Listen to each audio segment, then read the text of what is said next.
Hello students. तो हम लोग पढ़ रहे थे 9th क्लास का गणित, जिसका अध्याय 1 हम लोगों ने स्टार्ट कर दिया था। तो अध्याय 1 जिसका नाम है संख्या पद्धति, अंग्रेजी में बोलते हैं नंबर सिस्टम।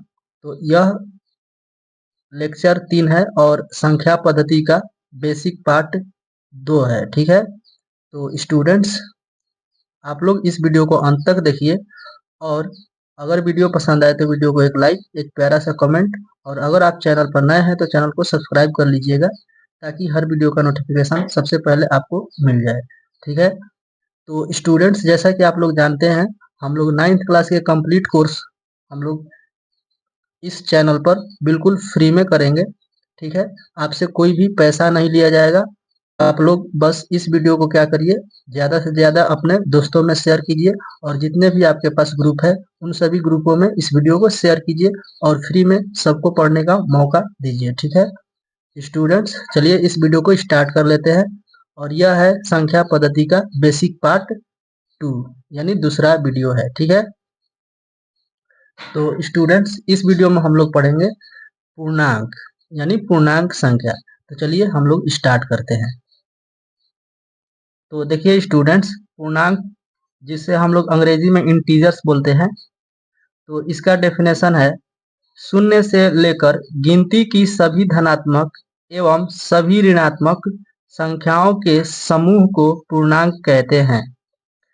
शून्य से लेकर गिनती की सभी धनात्मक एवं सभी ऋणात्मक, यानी गिनती की सभी ऋणात्मक संख्याओं के समूह को पूर्णांक कहते हैं।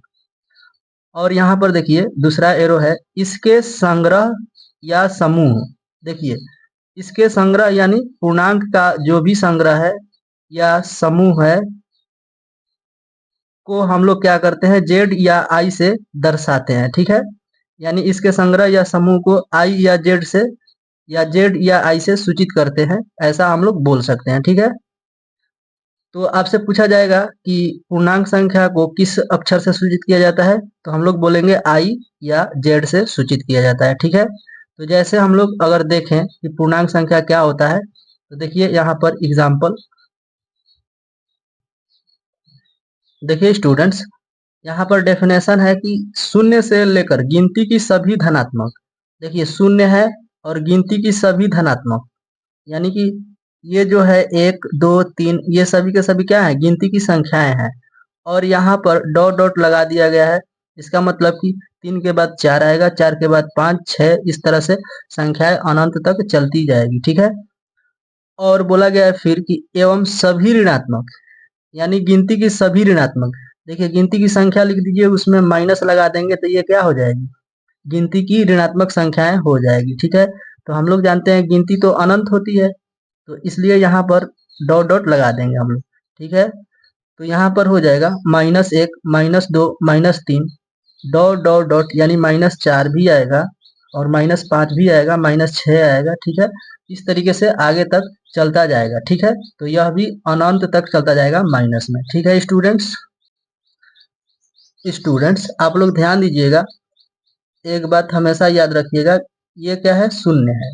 तो शून्य शून्य ना तो धनात्मक संख्या होता है और ना ही ऋणात्मक संख्या होता है, इस बात को आप लोग याद रखिएगा। ठीक है, और एक बात ध्यान दीजिए, शून्य से दाएं तरफ हम लोग चलते हैं। देखिए शून्य से ये दाएं तरफ है और इधर क्या है, बायां तरफ है। ठीक है, यानी कि राइट साइड और लेफ्ट साइड। ठीक है, तो अगर हम लोग राइट साइड जाते हैं तो संख्याएं जो होती है धनात्मक होती है। कैसी संख्या होती है, धनात्मक होती है। ठीक है, धनात्मक यानी प्लस की संख्या। ठीक है, और हम लोग शून्य से अगर बाएं के तरफ जाते हैं, शून्य की तरफ किधर जाते हैं, बाएं तरफ, तो इधर हम लोग ऋणात्मक में जाते हैं। ठीक है,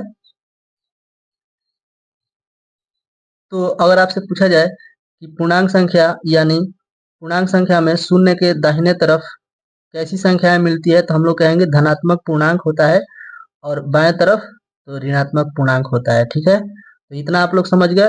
और एक बात समझ लीजिए, ये शून्य जो होता है ना तो धनात्मक होता है और ना ही ऋणात्मक होता है। ठीक है, यानी कि हम लोग शून्य को कहते हैं चिन्हहीन संख्या। क्या कहते हैं, चिन्हहीन संख्या। ठीक है।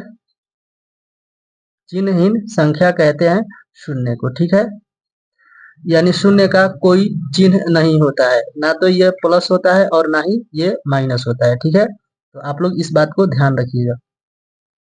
और स्टूडेंट्स आप ध्यान दीजिए, अगर आपसे पूछा जाए कि 1 और 0 में कौन सी संख्या बड़ी है, तो आप लोग इतना तो जानते ही हैं कि 1 0 से बड़ा होता है, ठीक है। तो ये भी ध्यान रखिएगा कि जो भी माइनस की संख्याएं होती है वो 0 से सभी की सभी छोटी होती है। आपको याद रहेगा, 0 से ये सभी के सभी माइनस की संख्याएं सभी छोटी होती है और 0 से सभी धनात्मक संख्याएं बड़ी होती है, ठीक है। तो इस बात को आप याद रखिएगा। और ये भी याद रखिएगा कि जो भी धनात्मक संख्याएं हैं या धनात्मक पूर्णांक है वो ऋणात्मक पूर्णांक से बड़ी होती है, ठीक है। तो इस बात को भी आप याद रखिएगा। जैसे आप यहाँ पर देख लीजिए, जैसे मान लीजिए यहाँ पर आपसे बोला गया कि ये 2 और ये 3 में कौन बड़ा है, तो आप लोग बिल्कुल बोलेंगे कि 3 बड़ा है, ठीक है। तो जो बड़ा रहता है उसके तरफ हम लोग ये मुंह खुला कर देते हैं और जो छोटा रहता है उसके तरफ बंद कर देते हैं, ठीक है। तो इस बात को आप याद रखिएगा। यानी कि यहाँ पर कौन बड़ा है, तो 3 बड़ा है। अगर आपसे पूछा जाए कि 0 और 1 में कौन बड़ा है, तो आप बोलेंगे कि 1 बड़ा है, ठीक है। तो ये सही बात है, 1 बड़ा है। और अगर आपसे पूछा जाए कि -1 और 0 में कौन बड़ा है, तो -1 और 0 में कौन बड़ा है, तो ध्यान दीजिए 0 यहाँ पर बड़ा हो जाएगा, ठीक है। और एक बात ध्यान दीजिए, जैसे मान लीजिए -2 है और आपसे पूछा जाए कि -2 और 0 में कौन बड़ा है, तो यहाँ भी हम लोग क्या बोलेंगे, 0 ही बड़ा है, ठीक है। यानी कि आपको याद रखना है 0 जो है सभी माइनस की संख्याओं से बड़ा होता है और 0 जो है सभी प्लस की संख्याओं से छोटा होता है, ठीक है। तो इस बात को आपको याद रखना है। और एक बात ध्यान दीजिए, और एक बात ध्यान दीजिए आप लोग, जैसे मान लीजिए यहाँ पर थोड़ा सा जगह है, यहाँ बता देते हैं, ठीक है। एक बात समझिएगा, जैसे मान लीजिए -1 और -2 में कौन बड़ा है, अगर आपसे पूछा जाए तो आप क्या जवाब देंगे। तो हम लोग इस बात को ध्यान में रखेंगे कि जो भी माइनस की संख्या बड़ी दिखाई देती है वह छोटी होती है, जो माइनस की संख्या कम दिखाई देती है वही बड़ी होती है, ठीक है। जैसे ये -1 जो है इस -2 से कम लग रहा है, तो हम लोग कहेंगे -1 जो है -2 से बड़ा है, ठीक है। तो इस बात को आप लोग याद रखिएगा। इसी तरह से आपसे पूछ दिया जाएगा -5 और -10 में कौन बड़ा है और कौन छोटा है, तो यहाँ पर -5 बड़ा हो जाएगा और -10 छोटा हो जाएगा, ठीक है। तो इस तरीके से हम लोग पूर्णांकों को पहचान सकते हैं। और स्टूडेंट्स हम लोग देख लेते हैं, कुछ नोट है और इसे भी आपको याद रखना है, ठीक है। अगर आपको वीडियो पसंद आ रहा है तो वीडियो को एक लाइक कर दीजिएगा और चैनल पर अगर आप नए हैं तो चैनल को सब्सक्राइब कर लीजिएगा, ठीक है। और इस वीडियो को ज़्यादा से ज़्यादा अपने दोस्तों में शेयर कर दीजिए ताकि वो लोग भी इसका लाभ उठा सके, ठीक है। देखिए आप लोगों को बिल्कुल बेहतर कॉन्सेप्ट दिया जा रहा है, ठीक है। तो आप लोग इसे शेयर कीजिएगा। तो देखिए नोट नंबर 1 है, बोला गया है,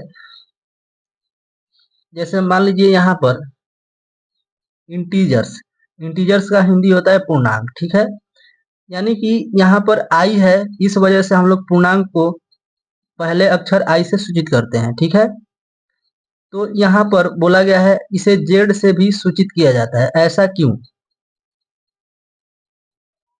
तो यहाँ पर ध्यान दीजिए, जेड जो है जर्मन शब्द जेहलिन से लिया गया है, ठीक है। जेड कहाँ से लिया गया है, जर्मनी के एक शब्द है जर्मन लैंग्वेज का जिसका नाम है जेहलिन। जैसे हम लोगों का लैंग्वेज होता है ना, जैसे हिंदी है, ठीक है, वैसे ही जर्मन शब्द है एक जेहलिन, जेहलिन से लिया गया है, ठीक है।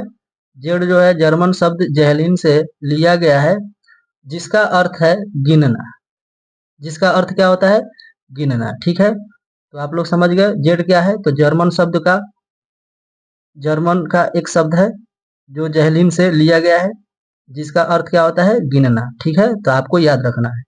देखिए दूसरा नोट है,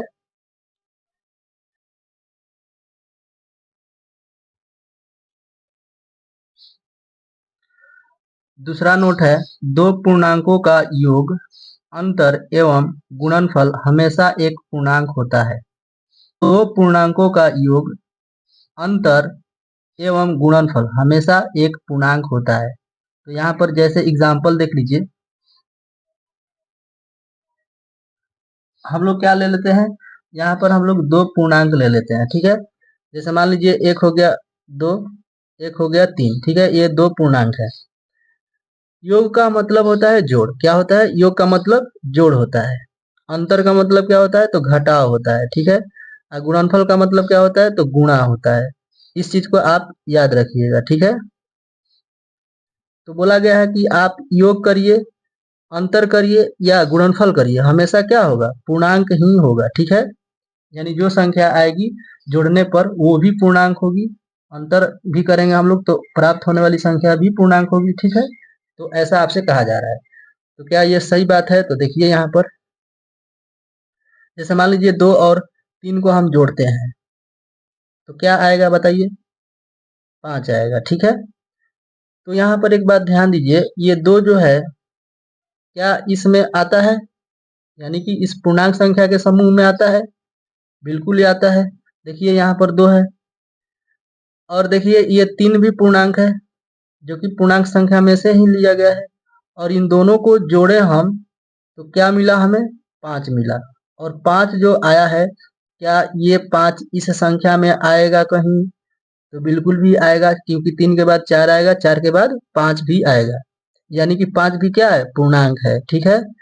तो हम लोग क्या समझे कि दो पूर्णांकों को अगर जोड़ते हैं तो प्राप्त होने वाली संख्या भी क्या होगी, पूर्णांक होगी। अगर हम घटाते हैं तो क्या मिलेगा, ध्यान दीजिए, अंतर करते हैं तो क्या मिलेगा, ध्यान दीजिएगा। अगर हम लोग इसका अंतर करते हैं, जैसे देखिए 2 है और 3 है, अंतर यानी कि घटाते हैं जब, तो देखिए यहाँ पर 3 ज्यादा लग रहा है और 2 कम लग रहा है, ठीक है। तो 3 में से हम लोग 2 को घटाएंगे। यहाँ पर ध्यान दीजिएगा, 2 का साइन है प्लस का, ठीक है। जब किसी संख्या का कोई भी चिन्ह ना दिखाई दे तो हम लोग क्या समझते हैं, प्लस, ठीक है। और ये साइन जो माइनस है, ये 3 का साइन है, ठीक है। तो माइनस में 3 और प्लस में 2, 3 में से 2 घटेगा, क्योंकि बड़ी में से छोटी संख्या घटाई जाती है। तो 3 बड़ा पूर्णांक दिख रहा है और 2 छोटा पूर्णांक है, तो 3 में से 2 घटेगा तो 1 बचेगा। और जिस संख्या में से घटाया जाता है उसका चिन्ह लगा दिया जाता है, ठीक है। तो देखिए यह हो गया माइनस में 1, तो 3 का चिन्ह था माइनस, तो 1 में भी क्या लगा देंगे हम लोग, माइनस, ठीक है। तो यहाँ पर ध्यान दीजिए, ये प्लस का 2 जो है पूर्णांक संख्या में मिलता है, और ये माइनस का 3 भी पूर्णांक संख्या में मिलता है, ठीक है। तो ये माइनस 1 प्राप्त होता है घटाने पर, जो कि ये माइनस 1 भी पूर्णांक संख्या ही होता है। तो आप लोग समझ गए हैं कि हम अगर दो पूर्णांकों को घटाएंगे तो भी हमें क्या मिलने वाला है, पूर्णांक संख्या ही मिलेगा, ठीक है। और इसी तरह से आप ये भी समझ सकते हैं कि गुणनफल उसका क्या होगा, तो पूर्णांक ही प्राप्त होता है, ठीक है। जैसे देख लीजिए, 2 और 3 का गुणा करा लीजिए, 3 दूनी का क्या होता है, 6, और 6 क्या इस पूर्णांक में नहीं आएगा, तो बिल्कुल भी आएगा, ठीक है, बिल्कुल आएगा, ठीक। क्योंकि 3 के बाद आएगा 4, 4 के बाद आएगा 5, 5 के बाद 6 आएगा, 7 आएगा, 8 आएगा, इसी तरह से तो 6 तो आ जाएगा हमारा। आप यहाँ पर माइनस भी रख सकते हैं, अगर माइनस रखेंगे तो ये आंसर हो जाएगा माइनस में, यानी कि माइनस में भी 6 आता है इधर, ठीक है। यानी कि आप दुनिया की कोई भी दो पूर्णांक संख्या ले लीजिए और उनका जोड़ करिए या घटाव करिए या गुणा करिए, तो प्राप्त क्या होगा आपको, पूर्णांक ही प्राप्त होगा, याद रखिएगा आप, ठीक है। और देख लीजिए अगला जो है 3 नंबर नोट,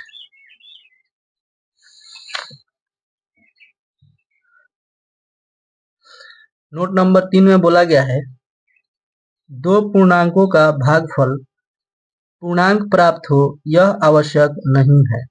यानी कि जब हम दो पूर्णांक संख्या लेते हैं और उनका भाग हम लोग देते हैं, क्या देते हैं, भाग देते हैं, तो भागफल जो प्राप्त होता है वह जो है आवश्यक नहीं है कि हमेशा पूर्णांक ही हो, यानी कि पूर्णांक हो भी सकता है और पूर्णांक नहीं भी हो सकता है, ठीक है। तो इस बात को आप याद रखिएगा। और जैसे में एग्जाम्पल अगर आप समझना चाहते हैं एग्जाम्पल से तो देख लीजिए,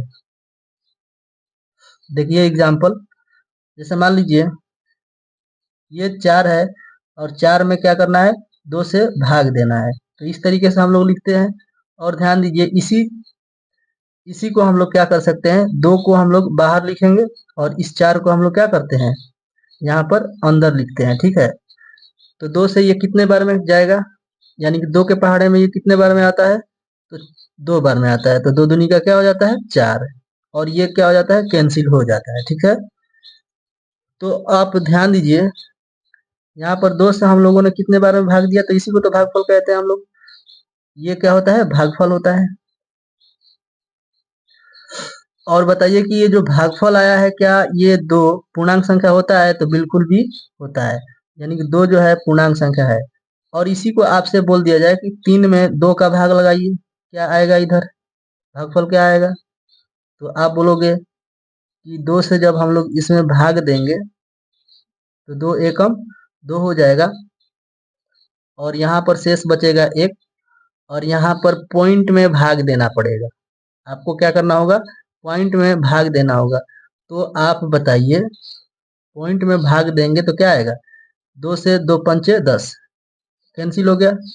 और यहाँ पे आया क्या, 1.5 आया है। तो आप ही बताइए, 1.5 पूर्णांक संख्या होता है क्या? आप तो जानते हैं कि 1, 2, 3 इस तरीके से पूर्णांक होता है, लेकिन पॉइंट में आपका पूर्णांक होता है क्या? तो बिल्कुल भी पूर्णांक पॉइंट में नहीं होता है। अगर पॉइंट में पूर्णांक नहीं होता है, इसलिए हम लोग कह सकते हैं कि यह जो है भागफल हमेशा पूर्णांक प्राप्त हो, ऐसा हम लोग नहीं कह सकते हैं। यानी कि कभी पूर्णांक हो भी सकता है और कभी नहीं भी हो सकता है। ठीक है, क्योंकि यहाँ पर पूर्णांक प्राप्त हुआ है, लेकिन यहाँ पर पूर्णांक प्राप्त नहीं हुआ है। ठीक है, तो स्टूडेंट्स, ये था पूर्णांक संख्या का पूरा डिटेल। ठीक है, तो उम्मीद करते हैं कि आप लोग इसे समझ पाए होंगे। ठीक, अगर आप लोग इसका स्क्रीनशॉट लेना चाहते हैं तो आप लोग इसका स्क्रीनशॉट ले लीजिए और अपनी नोटबुक में इसे नोट कर लीजिए। ठीक है, तो इस वीडियो में इतना ही।